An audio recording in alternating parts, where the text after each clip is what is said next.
Welcome to Penrose Learning, where we make understanding easy. You start by establishing variables and a toggle hook.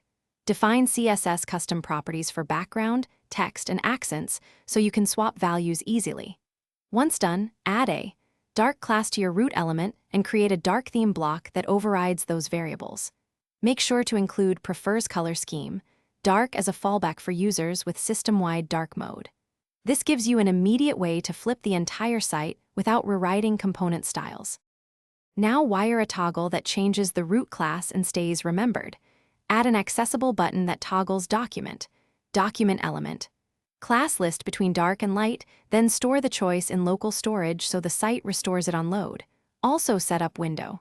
Match media, prefers color scheme, dark, to listen for OS changes and update the UI when the user flips system settings. Make sure to debounce rapid changes and update area attributes. Finish by ensuring all UI elements look good in dark mode. Swap or invert images and SVG fills, set explicit backgrounds for cards and modals, and verify text contrast meets accessibility ratios.